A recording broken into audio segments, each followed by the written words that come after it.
Hey everyone, Token Dave over here. Dorky Token Black Guy who's just trying to get by. And welcome to another edition of the Token Topics. Here, I basically talk about one particular subject matter for a lengthy or certain period of time. Keep in mind that all the opinions I share on Token Topics are basically my biased opinion, alright? These are nothing to deal with 100% concrete fact. This is just things from my point of view that I have heard, seen, and experienced, okay? And have read, alright? So, basically, one of the reasons why I've created one of my segments called Adaptation Application is because a lot of times I will talk about something that I'm a big fan of.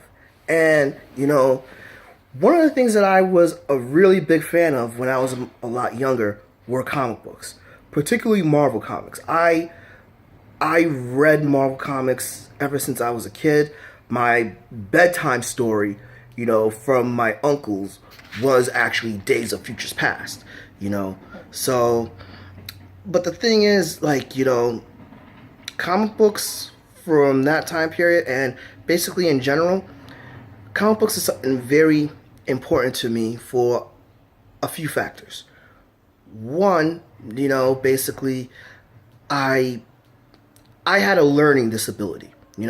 I had a really hard time reading. I couldn't read. Actually it was very ironic. I found out that basically I was in the fifth grade and was still reading at a kindergarten level.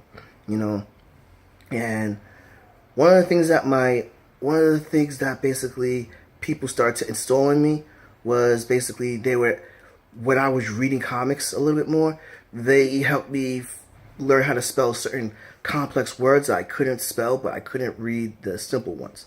It was kind of weird. But, comic books really helped me with my learning and reading disability. Big time. Actually, it's because of comics that I was able to actually, really, really be able to match the words with watch the words that I was reading to lessons that I was given. And, I ended up reading my very first novel at 10 years old. But digressing. But that's one of the things.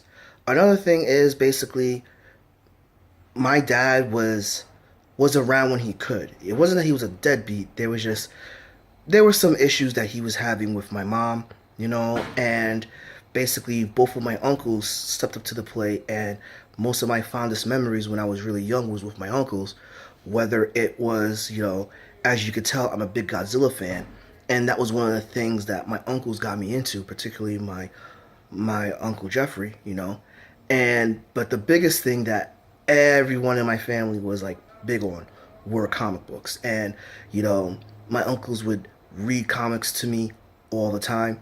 They would basically they would read the X-Men comics to me from the 80s. A lot of the stories that you guys are seeing that you saw basically in the TV show or basically in some of the movies, those were the stories my uncles would read to me. And I also was introduced to other comic book characters really thanks to my dad, because my dad was really adamant on making sure that I knew who the black characters were. Particularly, he made sure that basically I at least knew who Luke Cage and Black Panther were. All right? He was very adamant about that. And, so also I grew up in the Bronx in the 80s and the 90s, and it was hell there. It was hell at that time period. And, I I still kind of have a bleak outlook on life. I have a better outlook now, but you're growing up in those environments. You with me being shorter and being picked on and beat up a lot, I needed some escapism when my uncles weren't around or when I couldn't play my Nintendo. Comic books gave me that escapism, but it also it gave me escapism. it gave me some of my morals. Like, I would see things in my environment and I could be able to tell what was right, what was wrong, not just by being raised where I was raised at, because you adopt and envision that basically only the strong survive, and whatever you do to make yourself succeed, it's cool regardless of whatever happens to anyone else. Comic books installed, a sense of right and wrong in me, and it actually helped open my mind to knowing that there was a bigger world out there. It was just difficult trying to find out how to get to the bigger world, but neither here or there. So this is why comic books were very important to me.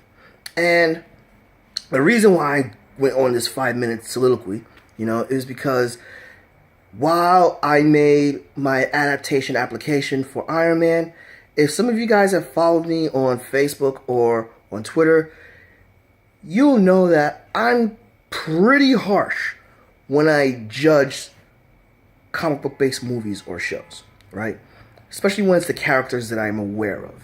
And, this dates back to the 80s. In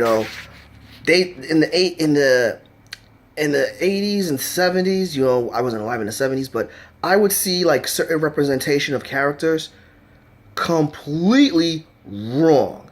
Completely wrong. They did a good job with Batman and Superman in the movies, but then when you got to the TV shows, right, like Super Friends, really screwed things up. And in the 90s, when they started trying to make more comic book based movies, especially with the Marvel ones, they were freaking terrible up until Blade. But even at that, Blade kind of annoyed me because while I'll admit they improved on the character, but that wasn't Blade from the comics. Blade from the comics, the original incarnation, was completely different. And so basically, I would see like, horrible representations of comic books being adapted.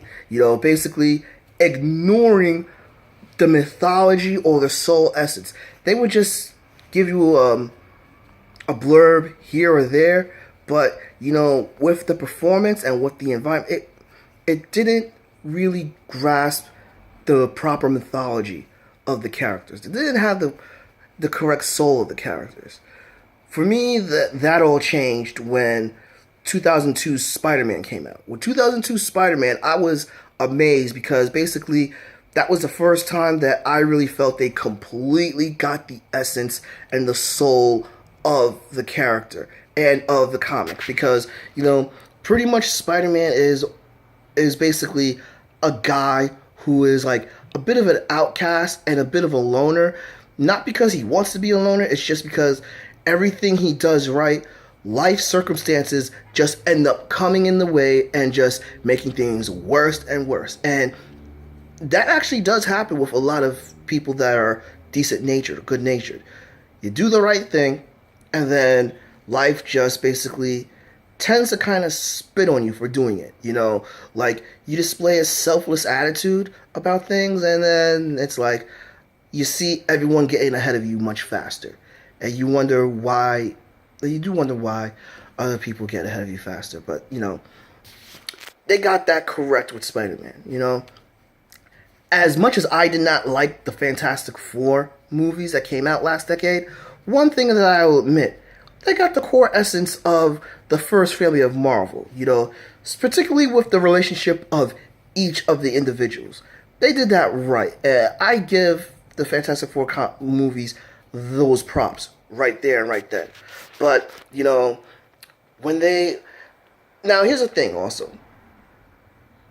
Despite what you might read or hear, I don't expect everything to be translated verbatim, because let's be honest, a lot of the mythologies that I grew up with and that I was aware of, especially with comic books that are like 60 to 100 years old, they were written at a certain time. If you're going to try to adapt them to a movie and then make them verbatim for when they originally came out, it's not going to translate well. It's not. So I don't expect everything to be exactly the same, because that's ridiculous, you know. But I expect them to modernize them in a way without ignoring the core essence of the character, the world, and the mythology. And this is one of the things where I'm really pleased with the MCU about, because basically, you know, if you've read some of the stories that basically the MCU is adapting into the movies, you know, they pretty much got to the core and the essence of basically, you know, majority of their characters. You know, they did that with Iron Man. They did that with Captain America. I believe they did that with Thor. I'm not the biggest Thor fan. You know, they got the essence of they even got the essence of Hawkeye. You know, which surprised me. That was a surprise right there. You know, I mean, Phase 2 came around and things started kind of changing and everything, but pretty much they got the essence of the characters and the mythologies for the most part. You know, I expect them, I really expect them to do that with Infinity War. Well, I don't think it's going to be Infinity War, because even though it's named Infinity War, you know, Infinity War happened after Infinity Gauntlet. This might be more in line with Infinity Gauntlet, but digression right there. So basically, you know, to sum it up, basically, when I talk about how well a comic book based movie is adapted, or a comic book based show is adapted, yeah, I'm very critical, but I'm very critical in the fact that they don't get the essence of the story, the character, or the world that was initially created.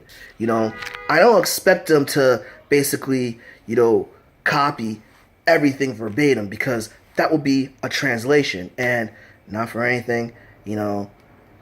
Have you guys read some of the early Luke Cage stuff, or have you read some of the early Avengers stuff, or some of the early Justice League things? Yeah, try using that jargon now. It ain't gonna work. It ain't gonna work. But basically, you know, what I look for in comic book-based movies is for them to take the material serious, to understand the essence of the world that was initially created.